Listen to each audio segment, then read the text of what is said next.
Hey guys, welcome back to another video. तो हमने आज रिएक्शन वीडियो किया है। आज हम शुरू करने वाले reaction video third part Mohammad सबके लिए का पार्ट 3, जो कि हम 2 पार्ट ऑलरेडी कर चुके हैं। दोनों पार्ट आपको लिंक डिस्क्रिप्शन में मिल जाएगा, दोनों पार्ट के। आप लोग अगर आपने वो नहीं देखे तो प्लीज़ उनको भी देखिए पहले। और फिलहाल ये वाला पार्ट है, थर्ड पार्ट है मोहम्मद सबके लिए, जो कि चैनल पे है, अब्दुल राशिद मुफ्ती पुणे के चैनल पे है। और इन्होंने समझाया हुआ है, इन्होंने इस सीरीज़ को स्टार्ट कर रखा है और काफ़ी पुरानी हो गई ये सीरीज़ और बहुत प्यारी है यार। ये बहुत प्यारे वे में बताते हैं। आज थर्ड पार्ट है। बाकी हम देख लेते हैं सेकंड पार्ट, जो 2 पार्ट इन्होंने रिकैप करके बताया था।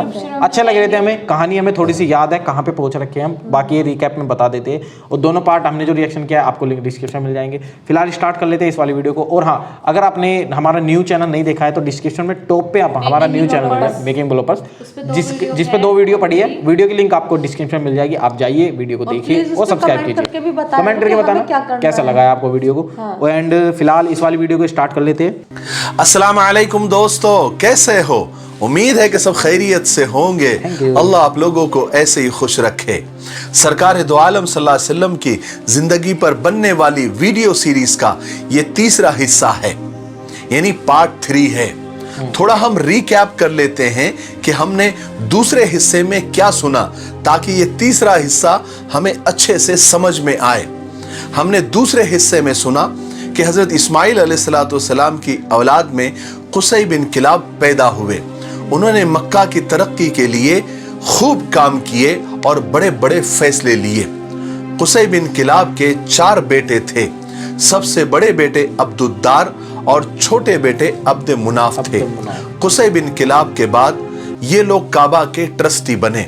उसके बाद हाशिम, जो कि हमारे नबी सल्लल्लाहु अलैहि वसल्लम के परदादा थे, अपनी कौम के बहुत शरीफ, नेक और सखी इंसान थे, वो ट्रस्टी बने। और हाशिम के इंतकाल के बाद उनके बड़े बेटे अब्दुल मुत्तलिब ट्रस्टी बने, यानी मनसबे हिजाबा पर फाइज हुए। अब्दुल मुत्तलिब हमारे नबी के दादा थे। चूंकि जमजम का कुआं बंद कर दिया गया था, जो कि कबीले बनु जुरहुम ने बंद कर दिया था, और लोग तो जमजम को भूल ही गए थे। उस वक्त से लेकर तो अब तक मक्का में पानी की बहुत तकलीफ थी। इसलिए अल्लाह तबारक व तआला ने मक्का वालों के हाल पर रहम किया और ख्वाब के जरिए अब्दुल मुत्तलिब को जमजम का कुआं खोदने की हिदायत दी और जगह भी बता दी गई। और जमजम का कुआं खोदने के लिए चूंकि अब्दुल मुत्तलिब के पास आदमी नहीं थे, तो उन्होंने कुरैश से मदद मांगी, अपने अपने कबीले से मदद मांगी। लेकिन कुरैश ने मदद तो क्या करते, अब्दुल मुत्तलिब को भी कुआं खोदने से मना किया। उस वक्त अब्दुल मुत्तलिब को सिर्फ एक ही बेटा था, जिसका नाम हारिस था। दोनों बाप बेटे ने मिलकर वो कुआं खोद डाला, लेकिन बहुत तकलीफ हुई आदमियों की कमी की वजह से। उस वक्त अब्दुल मुत्तलिब ने अल्लाह तबारक व तआला से दुआ क्या की, मन्नत मांगी और कसम खाई कि ए अल्लाह, मुझे 10 बेटे दे दे, ताकि वो मेरे काम में हाथ बटा सके और मुझे दूसरों का मोहताज न बनना पड़े। अगर ए अल्लाह तूने मुझे 10 बेटे दे दिए तो एक बेटा अल्लाह के नाम पर, यानी तेरे नाम पर मैं कुर्बान कर दूंगा, जुबा कर दूंगा। और अल्लाह तबारक व तआला ने उनकी दुआ भी कबूल कर ली और उनको 10 बेटे अता कर दिए। जब वो जवान हुए तो अब्दुल मुत्तलिब को अपनी कसम पूरी करने का इरादा हुआ, तो उन्होंने उस वक्त के हिसाब से कुरा अंदाजी की, जो भी उसकी तरतीब हो सकती थी। हम उसको समझने के लिए चिट्ठियां बोलते हैं। जब वो चिट्ठियां डाली उन्होंने 10 बेटों की, तो नाम निकला सबसे छोटे बेटे जनाब अब्दुल्ला का। और जनाब अब्दुल्ला हमारे नबी के वालिद थे। अब आगे सुनते हैं। अगर अब भी आप लोगों के समझ में नहीं आया तो आप वो दोनों वीडियो पार्ट 1 और पार्ट 2 पहले देख लीजिए। दोनों वीडियो के लिंक नीचे डिस्क्रिप्शन में मौजूद है। चलिए आगे बढ़ते हैं। जनाब अब्दुल्ला अब्दुल मुत्तलिब के सबसे छोटे बेटे थे। सबसे खूबसूरत, सबसे खूबसीरत और समझदार थे। सब तरफ, यानी पूरे मक्का में क्या, पूरे अरब में उनके खूबसूरती के बहुत चर्चे थे। हर घराना उन्हें अपना दामाद बनाना चाहता था। हर लड़की उन्हें अपना शौहर बनाना चाहती थी। अचानक जब लोगों को मालूम हुआ कि अब्दुल मुत्तलिब ने 10 बेटों में से एक बेटे को कुर्बान करने की कसम खाई है और कुर्बानी के लिए जनाब अब्दुल्ला का नाम आया है, तो लोगों को बहुत दुख हुआ, क्योंकि अब्दुल्ला से हर शख्स मोहब्बत करता था और कोई ये नहीं चाहता था کہ जनाब अब्दुल्ला इस तरह जुबा हो जाए। तो लोग जौक दर जौक यानी अलग अलग ग्रुप में आकर अब्दुल मुत्तलिब को रोकने लगे, समझाने लगे, मनाने लगे। लेकिन अब्दुल मुत्तलिब तो अपनी कसम पूरी करने पर बिल्कुल अड़े हुए थे। आखिर एक दिन ये हुआ कि अब्दुल मुत्तलिब के पास मक्का का एक बहुत बड़ा रईस, मालदार आदमी जिसका नाम मुगैरा था, वो आया और आकर उसने अब्दुल मुत्तलिब को ये मशवरा दिया कि अब्दुल मुत्तलिब, तुम अपनी कसम पूरी करने का कोई दूसरा तरीका ढूंढ लो, किसी नुजूमी, किसी काहिन, किसी ज्योतिषी वगैरह से पूछ लो। उस जमाने में इन लोगों का बहुत चलन था और उस जमाने में यसरिब में, यानी यसरिब ये मदीना का पुराना नाम है, उसमें एक बहुत मशहूर काहिना औरत रहती थी। मुगैरा ने उस औरत के पास जाने का मशवरा दिया। ये बात अब्दुल मुत्तलिब को फौरन समझ में आ गई। वो फौरन यसरिब गए और उस औरत से जाकर मिले और सारा माजरा सुना दिया। उस काहिना औरत ने सारी बातें सुनकर अब्दुल मुत्तलिब से कहा कि तुम्हारे यहां पर दियत यानी जान की कीमत का रिवाज कितना है? तो अब्दुल मुत्तलिब ने कहा कि 10 ऊंट दिए जाते हैं। तो काहिना ने यह रास्ता बताया कि तुम एक काम करो, तुम 2 चिट्ठियां डालो, एक में 10 ऊंट लिखो और दूसरी चिट्ठी में अब्दुल्ला का नाम लिखो और चिट्ठियां डालते जाओ। अगर ऊंट का नाम निकल आया, ऊंट की चिट्ठी निकल आई तो ऊंट जुबा कर देना, अब्दुल्ला को छोड़ देना। अगर अब्दुल्ला का नाम निकल आया तो दोबारा चिट्ठियां डालना। उस वक्त तक चिट्ठियां डालते रहना जब तक ऊंटों का नाम न आ जाए। अब्दुल मुत्तलिब की ये बात समझ में आ गई और चूंकि ये बात किसी काहिना ने और बहुत मशहूर काहिना औरत ने इसको कहा था जिसको सारा मक्का और पूरा यसरिब मानता था, चुनांचे अब्दुल मुत्तलिब ने मक्का आकर कुरा डाला यानी चिट्ठियां डाली।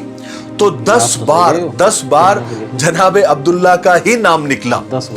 11वीं बार कहीं जाकर ऊंटों की चिट्ठी निकली, तब कहीं जाकर लोगों ने इत्मीनान की और सुकून की सांस ली और एक दूसरे को मुबारकबादी देने लगे। इस तरह अब्दुल मुत्तलिब ने 100 ऊंटों की कुर्बानी देकर जनाबे अब्दुल्ला की जान भी बचा ली और अपनी कसम भी पूरी कर ली। जनाबे अब्दुल्ला की खूबसूरती और जहानत की वजह से कुरैश का हर घराना उन्हें अपना दामाद बनाना चाहता था, मगर अल्लाह ने जनाबे अब्दुल्ला के लिए एक दुल्हन पहले ही पसंद कर चुका था, मुंतखब कर चुका था, जो सारे मक्का में क्या, सारे अरब में क्या, सारी दुनिया में अपने हुस्न और शराफत की मिसाल आप थी। इसलिए कि उस जोड़े के जरिए अल्लाह तबारक व तआला को एक ऐसी मुकद्दस हस्ती को जन्म देना था। वो जोड़ी एक ऐसी मुकद्दस हस्ती जन्म देने वाली थी जिनके सदक़े में ये दुनिया बनी, ये आलम बना, ये जहान बना। अब्दुल मुत्तलिब ने अभी तक जनाबे अब्दुल्ला का कहीं रिश्ता मंजूर नहीं किया था, लेकिन उसी जमाने में ये एक वाकया मिलता है कि अब्दुल मुत्तलिब का यमन सफर हुआ, यानी यमन का सफर पेश आया।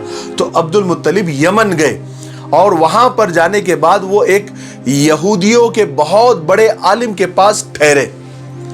एक दिन वो यहूदी आलिम अब्दुल मुत्तलिब को बड़ा गौर से देखने लगा, फिर अचानक बोलने लगा कि ए इब्ने हाशिम, अगर आप इजाजत दें तो मैं आपके बदन का कुछ हिस्सा देखना चाहता हूं। अब्दुल मुत्तलिब को बड़ा ताज्जुब हुआ, मगर उन्होंने इजाजत दे दी क्योंकि वो यहूदियों का बड़ा आलिम था। अब उस यहूदी आलिम ने अब्दुल मुत्तलिब का बदन टटोलना शुरू किया, यानी देखना शुरू किया। देखते देखते उसकी नजर अब्दुल मुत्तलिब की नाक पर पड़ी और उसने जल्दी से अब्दुल मुत्तलिब के नथरे देखे और पुकार उठा कि मुबारक हो तुम्हें ए इब्ने हाशिम, मुझे एक तरफ से नबूवत का पता चलता है और दूसरी तरफ से सल्तनत और बादशाहत का पता चलता है। फिर उस यहूदी आलिम ने कहा कि ए अब्दुल मुत्तलिब, अपने बेटे का रिश्ता बनु ज़ोहरा के खानदान में ही करना, क्योंकि इसी खानदान में नबूवत के मुझे आसार दिखते हैं। अब्दुल मुत्तलिब ने बात को गौर से सुना और मक्का आ गए। सफर खत्म हुआ। उस वक्त हर घराना जनाब अब्दुल्ला को हासिल करना चाहता था और कोशिशें भी कर रहा था, रिश्ते भी भेज रहा था, मगर अब्दुल मुत्तलिब रिश्ता कबूल करने से पहले अब्दुल मुत्तलिब ने तहकीक की कि बनु ज़ोहरा में कोई लड़की है या नहीं।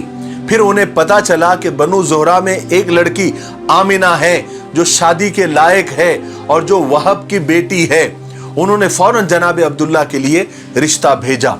حضرت آمنہ کے ماں باپ خود ہی جناب عبداللہ کو بہت یعنی ہر طرح سے پسند کرتے تھے۔ پیغام ملتے ہی انہوں نے فوراً رشتہ منظور کر لیا۔ اس کے بعد تھوڑے ہی دنوں کے اندر خاندان بنو زہرہ کی بیٹی ہاشمی گھرانے میں بیاہ کر آ گئی، اور شادی کے بعد ہی جلدی ہی حضرت آمنہ امید سے ہو گئی، یعنی پریگننٹ ہو گئی۔ پھر ہوا یہ کہ حضرت آمنہ کے حاملہ اور پریگننٹ ہونے کے بعد ایک واقعہ پیش آیا۔ واقعہ کیا تھا؟ ایک دردناک حادثہ تھا۔ اس زمانے میں ایک تجارتی قافلہ یعنی ایک بزنس ٹور مکہ سے شام جانے والا تھا، جس کے ساتھ جناب عبداللہ کا بھی جانا بالکل طے تھا۔ چنانچہ نئی نویلی دلہن سے رخصت لے کر جناب عبداللہ قافلے کے ساتھ ملک شام رخصت ہو گئے۔ شام پہنچ کر قافلے نے جو بھی ان کو لین دین کرنا تھا، خرید و فروخت کرنی تھی، سامان لینا بیچنا وغیرہ سب پورا اپنا وہ نپٹ کر وہ قافلہ مکہ کے لیے واپس روانہ ہوا۔ لیکن اللہ کو یہ منظور نہیں تھا کہ جناب عبداللہ دوبارہ گھر لوٹے، عبد المطلب اپنے بیٹے کو دوبارہ دیکھے اور جناب عبداللہ اپنی نئی نویلی دلہن سے پھر ملے۔ جب یہ قافلہ یثرب پہنچا تو اچانک جناب عبداللہ کی طبیعت خراب ہو گئی اور کچھ ہی دن کے بعد ان کا انتقال ہو گیا۔ انہیں یثرب کے قریب ہی ایک مقام ابوا پر یا ابوا پر دفن کر دیا گیا۔ جب یہ خبر مکہ پہنچی کہ جناب عبداللہ کا انتقال ہو گیا ہے تو مکہ میں کوہرام سمجھ گیا۔ ہر چھوٹا بڑا اپنا پرایا، ہر کوئی غم زدہ تھا، ہر کوئی رو رہا تھا، کیونکہ سب جناب عبداللہ کو بہت چاہتے تھے اور ان کی ابھی ابھی شادی بھی ہوئی تھی اور ان کے گھر بچہ پیدا ہونے والا تھا۔ مگر جس خدا نے اس گھر کو، اس گھرانے کو یہ غم دیا تھا، اسی گھرانے کو خدا ایک بہت بڑی نعمت سے نوازنے والا تھا، جس کی خوشیاں ہر غم پر بھاری ہونے والی تھی۔ چنانچہ وقت گزرتا گیا، حضرت آمنہ کے یہاں پیدائش کے دن قریب آتے گئے۔ پھر وہ مبارک دن آ ہی گیا، 12 ربیع الاول، پیر کا دن، انگریزی تاریخ 20 اپریل 571 کی صبح کے وقت دنیا و آخرت کی برکتیں اور رحمتیں لے کر ایک سراپا نور بچہ دنیا میں تشریف لے آیا، اور یہی بچہ پیغمبر آخر الزمان رحمت عالم حضرت محمد صلی اللہ علیہ وسلم تھے۔ سب درود شریف پڑھ لیں، اور جب بھی سرکار دو عالم صلی اللہ علیہ وسلم کا نام آئے تو ضرور درود شریف پڑھیں، اس کا اہتمام کریں۔ بڑا بدنصیب ہے وہ انسان کہ جس کے سامنے سرکار دو عالم کا نام آئے اور وہ درود شریف نہ پڑھے۔ اب یہاں پر ویڈیو کافی لمبا ہو رہا ہے تو ہم تیسرے حصے کو یہی پر ختم کرتے ہیں، لیکن آپ کو میں چوتھے حصے میں جو ایک واقعہ آپ صلی اللہ علیہ وسلم کے پیدائش والے سال ہی ہوا تھا، یعنی عام الفیل اس سال کو کہتے ہیں، اس سال جو ہے جو ابرہہ بادشاہ تھا جس نے جو کعبے کو ڈھانے کے ارادے سے آیا تھا، اس کے ساتھ کیا ہوا اس کا مکمل واقعہ جو قرآن پاک میں بھی الم تر کیف فعل ربک باصحاب الفیل یہ سورے میں جس کا تذکرہ ہے، وہ واقعہ میں آپ کو چوتھے حصے میں تفصیل کے ساتھ بتاؤں گا، تو تھوڑا انتظار کریں، ہو سکتا ہے کہ کل ہی میں وہ ویڈیو اپلوڈ کر دوں۔ لیکن ویڈیو ختم کرنے سے پہلے میں ایک درخواست آپ لوگوں سے کرنا چاہتا ہوں کہ کل ہم نے وائس آف رشید مفتاحی پر ایک ویڈیو اپلوڈ کر دیا ہے، نیا ویڈیو ہے جس میں ہم نے بتایا ہے کہ جناب محمد رسول پاک صلی اللہ علیہ وسلم پر جادو کا اثر کیوں ہوا تھا۔ اینڈ یہ تھا اس کا تھرڈ پارٹ، اور جو کہ ہمیں سمجھ میں آ رہا ہے، ہمیں کہانی جو ہے ایک ہسٹری جو ہے، یہ ایک بہت ہی خاص ہسٹری، مومڈنس کی خاص ہسٹری پتہ چل رہی ہے۔ ہاں، اور یہ پہلا پارٹ، سیکنڈ پارٹ اور تھرڈ پارٹ دونوں کمبائن کر کے دیکھیں تو بہت ہی پیاری ہسٹری ہے یہ والی، بہت ہی اچھی کہانی کی طرح بتا رہی ہے۔ سب سے خاص بات ہے اتنا مزہ آ رہا ہے اس کو سننے میں اور سمجھنے میں کہ ہمیں ایکسائٹیڈ رہتی ہے کہ نیکسٹ پارٹ میں کیا ہوگا۔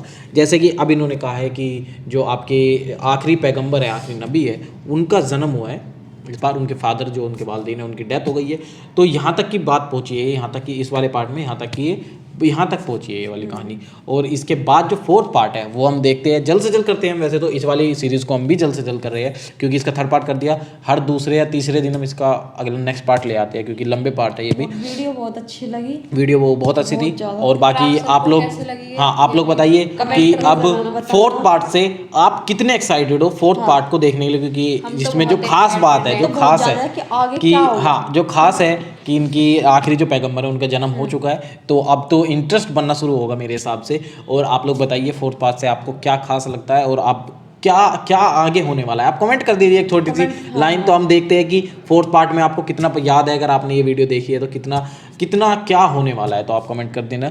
And thank you for watching this video. जैसे कि हमने कहा कि हमारे न्यू चैनल का लिंक डिस्क्रिप्शन में, जाइए उस वीडियो को देखिए, और इसके जो दोनों पार्ट पे हमने रिएक्शन किया हुआ है वो भी लिंक डिस्क्रिप्शन में, उन्हें भी देखिए आप। And thank you for watching this video. तब तक के लिए मिलते हैं आपसे इसके नेक्स्ट पार्ट में या किसी और वीडियो में जो कि हम रेगुलर लेके आते हैं। And thank you, tata, bye bye and take care.